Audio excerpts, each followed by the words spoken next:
Bismillahirrahmanirrahim. Uhannikum bitahiyatil Islam wa bitahiyatil al-jannah. Assalamualaikum warahmatullahi wabarakatuh. Alhamdulillah hamdan katsiran thayyiban mubarakan fih kama yuhibbu rabbuna wa yarda.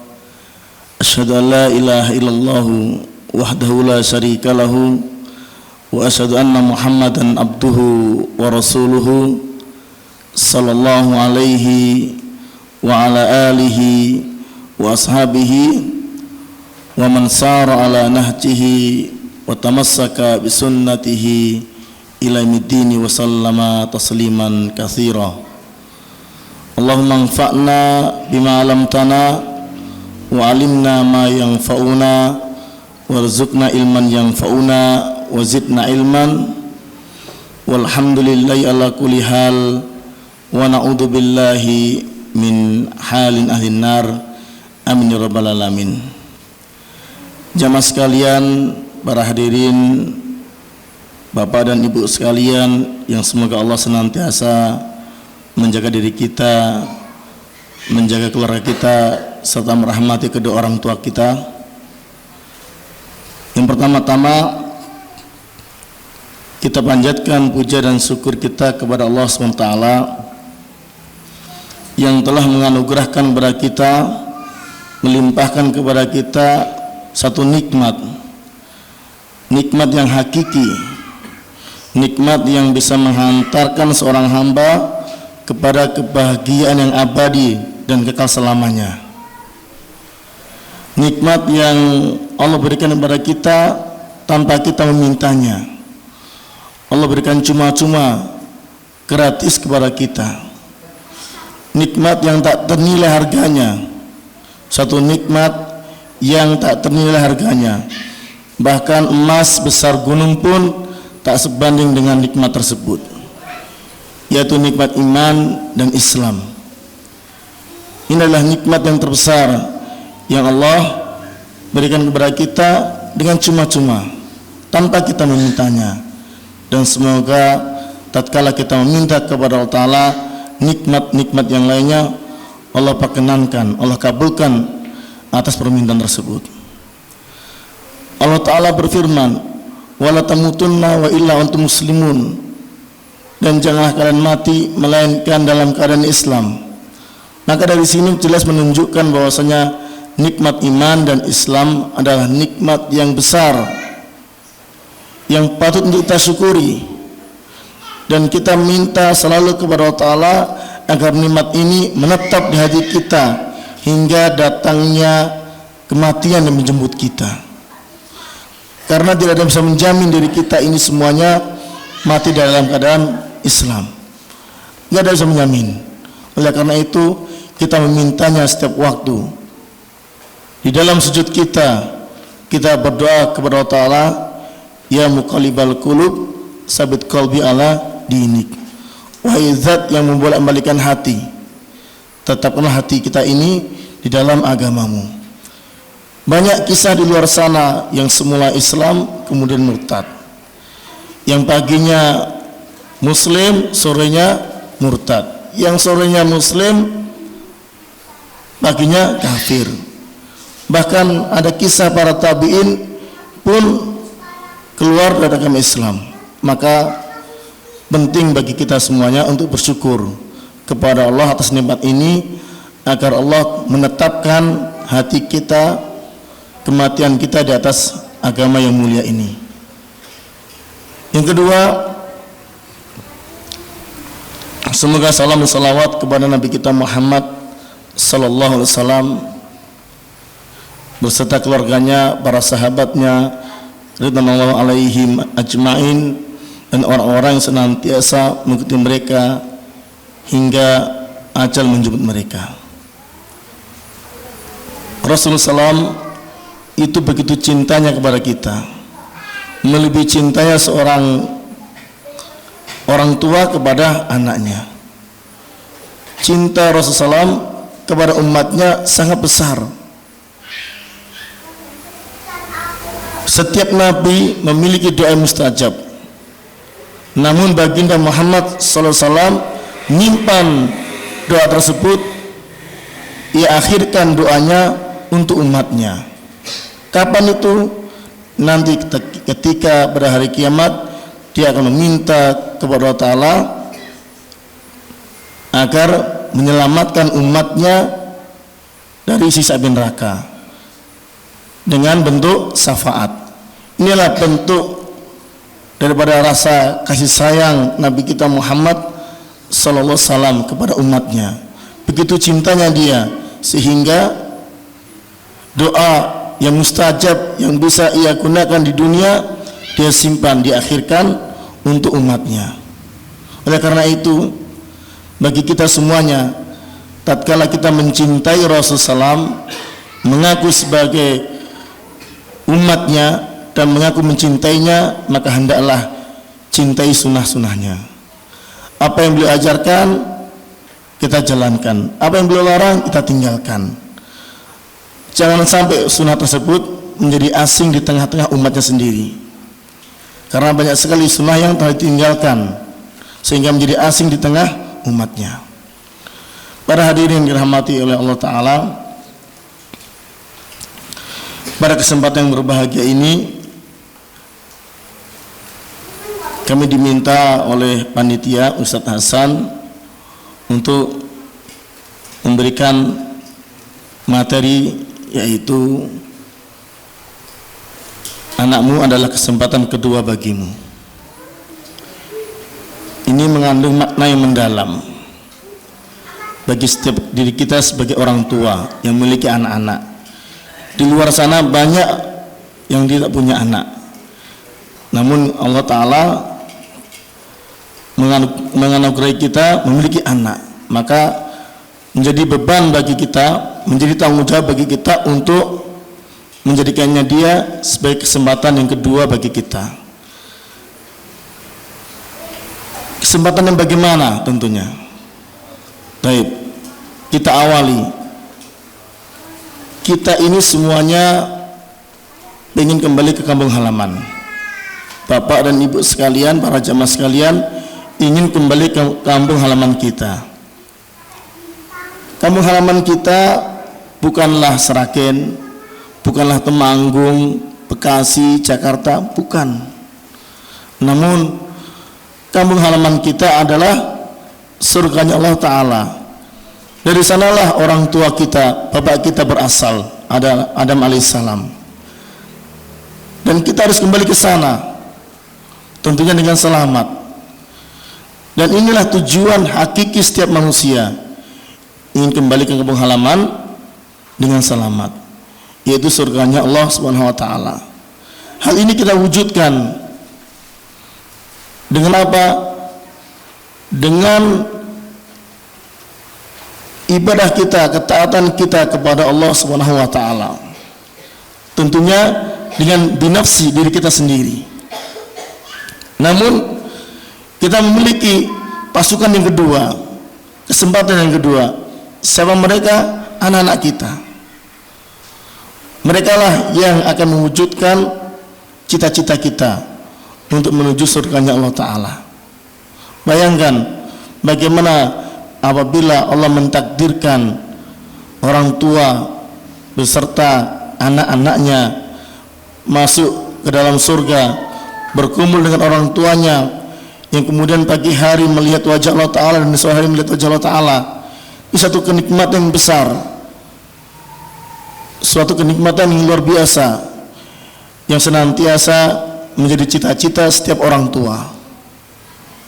Oleh karena itu, hendaklah kita menjadikan anak-anak kita sebagai kesempatan kedua untuk meraih harapan kita, yaitu meraih surganya Allah Subhanahu wa Ta'ala. Allah Ta'ala juga berfirman di dalam surat At-Tahrim ayat yang ke-6, ya ayyuhalladzina amanu ku anfusakum wa ahlikum naro. Wahai orang yang beriman, jagalah dirimu dan keluargamu dari api neraka yang bahan bakarnya dari manusia, dan dijaga oleh malaikat yang mutasaddid, yang keras, bengis. Dan mereka, para malaikat ini, tidaklah pernah durhaka kepada Allah Ta'ala, dan mereka senantiasa mentaati perintah Allah Subhanahu wa Ta'ala. Berawal dari sini, kita memiliki tanggung jawab yang besar untuk membawa diri kita masing-masing menuju surganya Allah Ta'ala, untuk membawa keluarga kita ke dalam surganya Allah Subhanahu wa Ta'ala. Maka terkadang ketika kita punya anak perempuan yang kemudian dinikahi oleh laki-laki lain, maka seorang bapak pasti mengatakan, kan ini bapak yang soleh ya, mengatakan menitipkan anaknya kepada laki-laki tersebut hingga selamat. Sampai kapan? Selamat menghadap Allah Subhanahu wa Ta'ala. Itu tanggung jawab seorang suami, menginginkan keselamatan istrinya. Begitu pula tanggung jawab seorang bapak ketika dia menyerahkan putrinya kepada wanita lain, kepada laki-laki lain, dan mengamanahkan bahwa putri saya hingga selamat menghadap Allah Subhanahu wa Ta'ala. Maka kewajiban bagi kita ya untuk menjaga diri kita dan keluarga kita dari api neraka. Kemudian bagaimana caranya? Kita tentu bertanya-tanya. Setelah kita menguraikan di atas, tujuan kita adalah surga, membawa diri kita dan keluarga kita sampai menghadap Allah Ta'ala dengan keadaan selamat. Itu bagaimana caranya? Di sini saya rangkum menjadi 4 hal. Yang pertama, karena betapa pentingnya pendidikan untuk diri kita dan pendidikan untuk anak-anak kita, maka yang pertama adalah doa. Terkadang kita lalai dari doa. Doa hanya asal-asalan. Padahal doa itu ad-doa silahul mu'min. Doa itu senjata untuk orang yang beriman. Senjata. Ketika kita berperang, kita membutuhkan senjata. Dan senjata orang mukmin adalah apa? Doa. Mendoakan diri kita dan mendoakan anak-anak kita. Allah Ta'ala telah mengajari kita di dalam surat Al-Furqan ayat yang ke-74. Rabbana hablana min azwajina wa dzurriyyatina qurrata a'yun waj'alna lil muttaqina imama. Wahai Rabb kami, hablana, anugerahkanlah kepada kami dari istri-istri kami, dari anak-anak keturunan kami, qurrata ayun, sebagai penyejuk hati, penyenang hati, penyenang jiwa untuk diri kita. Waja'alna lil muttaqina imama, dan jadikanlah kami sebagai teladan pemimpin orang-orang yang beriman. Doa ini, Masya Allah, ringkes tapi maknanya mendalam. Maka biasakan diri kita untuk berdoa kepada Allah Ta'ala dengan doa kebaikan untuk diri kita dan keluarga kita. Begitu pula Allah Ta'ala juga mengajarkan, sebagaimana Zakaria berdoa, Rabbi habli minas solihin, di dalam surat As-Saffat ayat yang ke-100. Rabbi habli minas solihin, wahai Rabb kami, anugerahkanlah kepada kami seorang anak yang termasuk orang-orang yang soleh. Doa sangatlah penting bagi setiap muslim, dan doa ini kita baca tidak harus tatkala kita sudah punya anak. Ketika kita belum punya anak pun kita berdoa dengan doa ini. Tidak ada halangan bagi orang yang belum punya anak untuk tidak berdoa dengan doa ini. Ini berlaku untuk semuanya. Oleh karena itu, membiasakan doa untuk diri kita di setiap waktu adalah hal yang utama. Ada kisah yang sepertinya sepele tapi luar biasa hasilnya. Kisahnya Abu Dawud. Kalau Bapak dan Ibu sekalian sering mendengar hadis riwayat Abu Dawud, Sunan Abu Dawud, ya ini kisahnya beliau. Waktu itu beliau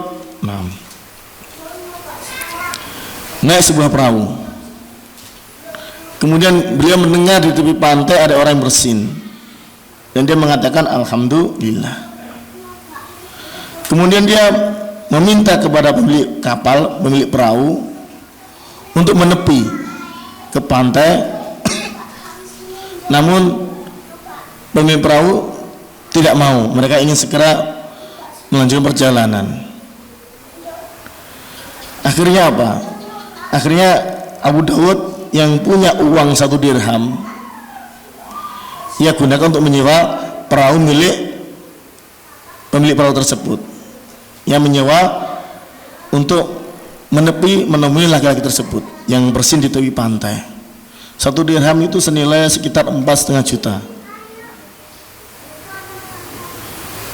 Uang yang tinggal dia miliki, ia gunakan untuk menyewa perahu. Akhirnya apa? Karena melihat uang, pemilik perahu akhirnya apa? Mau menerima, yaudah disewakan perahu untuk menuju ke tepi pantai. Akhirnya apa? Ketika sampai di tepi pantai, dia mengatakan kepada orang yang bersin tersebut, yarhamukallah wa yuslih balakum. Itu saja tok, gak ada yang lainnya. Setelah itu dia kembali ke perahu. Para penumpang yang lainnya heran, hanya untuk urusan sepele ini kamu menyewa perahu 1 dirham. Hanya urusan ringan seperti ini kamu menyewa 1 dirham. Akhirnya Abu Dawud mengatakan, iya, siapa tahu orang yang bersin tadi adalah orang yang dikabulkan doanya oleh Allah Subhanahu wa taala. Siapa sangka nanti orang yang bersin tadi adalah doanya dikabulkan oleh Allah Subhanahu wa taala. Akhirnya malam pun tiba. Para penumpang perahu atau kapal tersebut tertidur semuanya dan bermimpi yang sama. Mimpinya adalah Abu Dawud telah membeli surga senilai 1 dirham.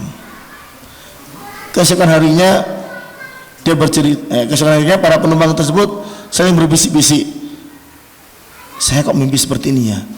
Oh, sana juga iya, sana juga iya. Ternyata satu kapal tuh mimpi yang sama, menceritakan bahwasanya apa? Abu Dawud telah membeli surga, membayar surga dengan 1 dirham. Apa faedah daripada hadis ini? Bukan hadis. Apa faedah dari asar ini? Menunjukkan bahwa betapa pentingnya doa. Meskipun sepele, luar biasa doanya. Apalagi doa orang tua kepada anaknya. Tidak ada penghalang. Langsung membus ke langit. Ada 3 golongan orang yang doanya dikabulkan oleh Ta'ala. Sebagaimana sabda Rasulullah, yang pertama adalah doa orang tua kepada anaknya. Yang kedua, doa orang yang puasa. Yang ketiga, doa orang yang safar. Dalam riwayat lain disebutkan orang yang terzalimi. Ada 4 orang. Dan kita sebagai orang tua tentunya menginginkan anak kita menjadi anak yang baik. Maka doakanlah, ingatlah hadis ini, yakin bahwasanya apa? Allah mengabulkan doa kita. Jangan ragu-ragu. Selama kita tidak makan dari perkara yang haram, selama kita tidak makan dari harta yang riba, mencuri atau merampok atau korupsi, yakinlah bahwasanya apa? Doa kita dikabulkan oleh Allah Subhanahu wa taala. Dan ketika doa kita dikabulkan oleh Allah Ta'ala untuk anak kita, maka kesempatan kedua bagi kita untuk anak kita terwujud insyaallah taala. Maka jangan meremehkan sebuah doa sekecil apapun. Bahkan tatkala kita dikasih makanan oleh orang lain, dikasih minuman oleh orang lain, atau mungkin ketemu orang lain sesama muslim di tengah jalan, atau kasih pertolongan orang lain apapun bentuknya, sekecil apapun, apa yang kita ucapkan? Matur nuwun. Jangan, nggak mau kata matur nuwun. Terima kasih, jangan, nggak ada manfaatnya kalimat terima kasih.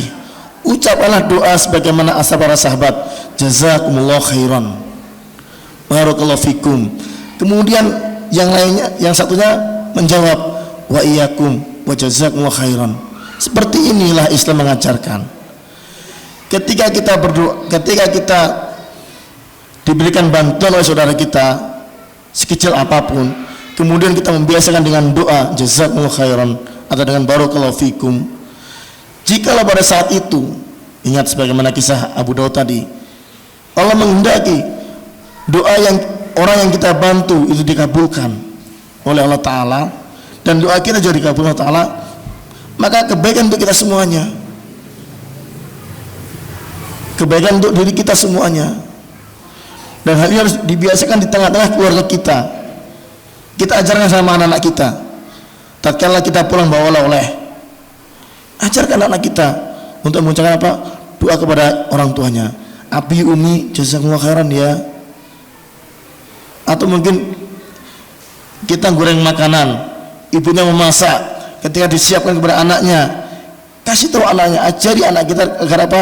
Mengucapkan doa kepada orang tuanya, ucapan terima kasih dengan apa? Kalimat apa? Jazakumullah khairan abi, jazakumullah khairan umi, jazakumullah khairan ayah, bunda. Seperti ini harus kita biasakan di tengah-tengah keluarga kita, agar apa? Terasa nikmat, menjadi keluarga yang sakinah, mawaddah, warahmah dalam rumah tangga kita. Hal yang kecil ringan ini jangan kita abaikan. Yang kedua, yang pertama adalah doa. Yang kedua, ketika kita menginginkan anak kita menjadi kesempatan yang kedua bagi kita dalam meraih surganya Allah Ta'ala, maka yang kedua adalah keteladanan, contoh yang baik dari orang tua kepada anaknya. Orang tua kalau mau ke masjid, ajak anaknya, jangan cari surga sendiri. Ketika orang tuanya tidak menginginkan anaknya merokok, maka orang tuanya yang pertama kali tidak merokok. Kenapa? Biar ngasih contoh kepada anaknya bahwasanya ayah tidak merokok. Berikan keteladanan kepada anak-anak kita. Ketika menginginkan anaknya salat qiyamul lail, maka bapaknya, ibunya adalah orang yang pertama kali bangun pada seperti malam terakhir, kemudian membangunkan anak-anaknya semuanya untuk salat qiyamul lail. Yang seperti ini harus kita biasakan dalam rumah tangga kita.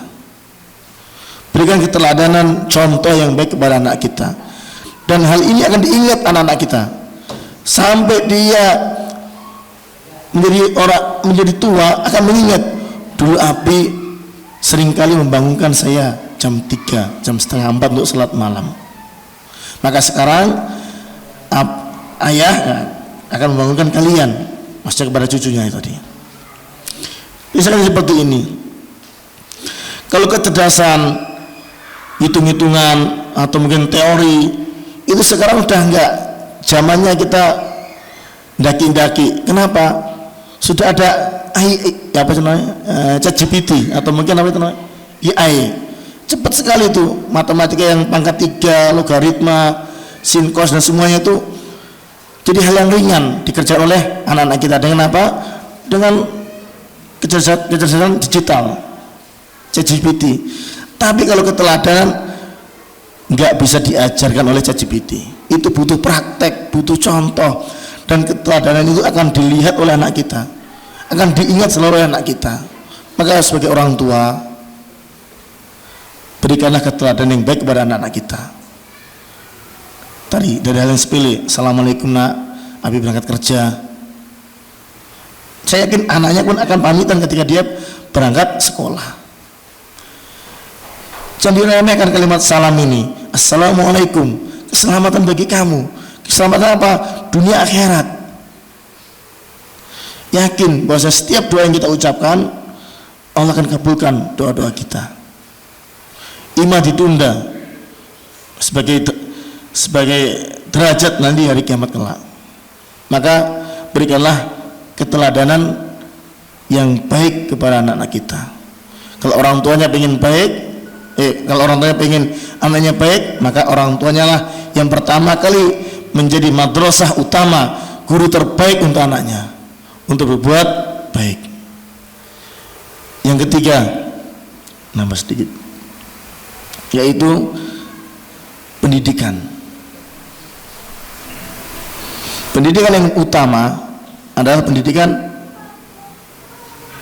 Quran, tentunya Islam, pendidikan agama dan Quran. Kita tanam sejak kecil kepada anak kita untuk belajar ilmu agama. Dan ingat ya, enggak semuanya anak kita dituntut menjadi ustadz ataupun ustadzah. Enggak. Kalau belajar ilmu agama berarti jadi ustadz. Enggak harus. Ilmu agama itu wajib bagi dia untuk sebagai penyeimbang, sebagai roda kehidupan bagi dirinya.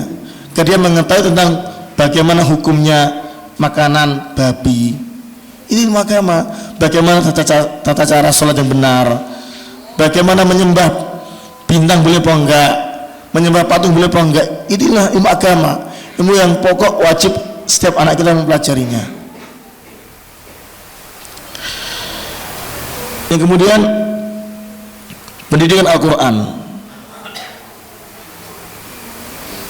Jelas pendidikan Al-Quran pendidikan terbaik, tidak ada yang lainnya. Karena Al-Quran dia mempelajari kalamullah, ucapan Allah Subhanahu wa taala, firman Allah Subhanahu wa taala, ucapan yang tidak ada kedustaan di dalamnya. Dan Allah mengatakan, dan Rasulullah SAW menyebutkan dalam hadisnya, siapa yang membaca Al-Quran, satu huruf akan diganjar menjadi satu kebaikan. Satu kebaikan dilipat kadang menjadi 10 kebaikan. Alif lam mim itu ada 3 huruf, berarti 30 kebaikan. Belum lagi dalam hadis Rasulullah juga mengatakan, khairukum man ta'allama Al-Quran wa 'allamahu. Sebaik-baik kalian adalah orang yang mempelajari Al-Quran dan mengajarkan Al-Quran. Sebaik-baik diri kita adalah orang yang mempelajari Al-Quran dan mengajarkan Al-Quran. Tanamkan dalam hati kita. Tanamkan. Kita mungkin luput, nggak punya hafalan. Kita orang tua sudah nggak punya hafalan. Mungkin bacaan juga susah. Kita mungkin sudah putus asa untuk belajar, atau putus asa untuk menghafal. Tapi ingat, kita punya anak-anak. Jadikanlah mereka jadi kesempatan kedua kita dalam belajar Al-Quran. Diajak ke TPA, carikan guru yang baik, kemudian datangkan guru ke masjid untuk belajar Al-Quran. Karena apa? Karena betapa pentingnya pendidikan Al-Quran untuk keselamatan orang tua dan anaknya. Maka nanti kelak dari kiamat, orang tua yang memiliki anak menghafal Al-Quran 30 juz mungkin dan dia mengamalkannya, maka dia berhak memakaikan mahkota kepada kedua orang tuanya. Mahkota, kemuliaan. Sekarang orang disebut sebagai jenderal bintang 4, bangga dia. Sebagai menteri bangga dia. Jadi pejabat senang dia. Tapi kita orang mukmin, kita punya kebahagiaan, kita punya kebanggaan kalau kita punya anak yang soleh, menghafal Al-Quran, yang nanti kelak di hari kiamat memakai mahkota kepada kedua orang tuanya dan dilihat oleh semua manusia yang ada pada waktu itu. Mana kebahagiaan yang lebih indah daripada kebahagiaan ini? Semua pangkat jabatan tidak akan ada nilainya. Namun orang-orang berlomba-lomba menuju ke sana, mencari duniawi. Dan Rasulullah juga bersabda, Iqra'ul Quran fa innahu ya'ti yaumil qiyamah syafi'an li ashabihi. Bacalah Al-Quran. Ini bagi bapak dan ibu sekalian yang mungkin bacanya terbata-bata, enggak apa-apa, tetap baca Quran. Iqra'ul Quran fa innahu ya'ti, sesungguhnya Al-Quran itu akan datang pada kiamat nanti syafi'an li ashabihi, memberikan syafaat kepada pembacanya. Perbanyak kita baca Quran, minimal sehari seperempat juz. Nggak mampu 2 muka, nggak mampu 1 muka. Pokoknya jangan sampai kita lalai dalam membaca Al-Quran. Jangan sampai kita tergolong orang-orang yang lalai dalam membaca Al-Quran. Kecelakaan yang besar bagi seorang muslim yang mukmin jikalau dia sampai lewat 3 hari tanpa membaca Al-Quran. Kecelakaan besar. Makanya marilah kita mulai berbenah diri untuk diri kita agar senantiasa kita bisa mencintai Al-Quran, tentunya dengan apa? Mempelajarinya dan membacanya. Yang terakhir, setelah kita mendidik dengan doa, dengan keteladanan, dengan pendidikan, yang keempat adalah apa? Kesabaran. Butuh sabar. Kita mendidik anak itu butuh sabar, enggak instan. Hari ini saya antar ke pesantren, besok pulang jadi kiai, enggak bisa. Butuh kesabaran. Mungkin 3 tahun, mungkin 7 tahun, mungkin nanti 10 tahun kemudian. Butuh kesabaran. Minimal ketika anak sudah berubah akhlaknya menjadi akhlak yang baik, saya yakin itu sudah menjadi kebanggaan orang tua. Orang tua sudah senang kalau anaknya memiliki akhlak yang mulia. Maka butuh kesabaran di dalam kita mendidik anak-anak kita. Dan kesabaran itu ada 3 sebenarnya. Kalau yang pertama as-sabru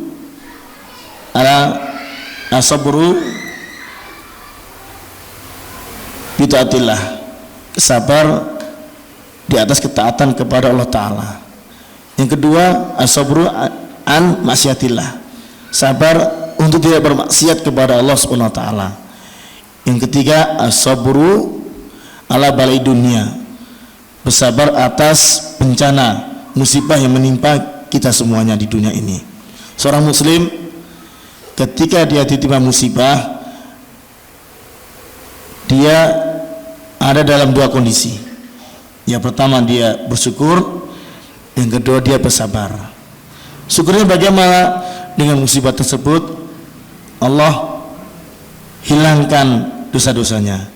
Dengan musibah tersebut Allah lululantakkan dosa-dosanya. Maka ada sebagian para salaf ketika dia kena musibah dia mengatakan alhamdulillah ala kulli hal, segala puji bagi Allah di dalam setiap keadaan kita. Maka ketika kita terkena musibah sekecil apapun, bahkan terkena duri, itu akan mengurangi dosa-dosa kita. Ini khusus untuk orang yang muslim dan mukmin. Maka perlu kita ingat bahwasanya ketika kita kena musibah, jangan menggerutu, jangan kecewa. Yakin setiap musibah ada hikmahnya. Minimal hikmahnya apa? Allah gugurkan semua dosa-dosa kita, agar kelak tatkala kita menghadap Allah Ta'ala, kita dalam keadaan bersih, kita dalam keadaan tersenyum, kita dalam keadaan husnul khatimah. Demikian dari kami, Allah Ta'ala wa'alam. Semoga yang sedikit ini bermanfaat untuk kita semuanya.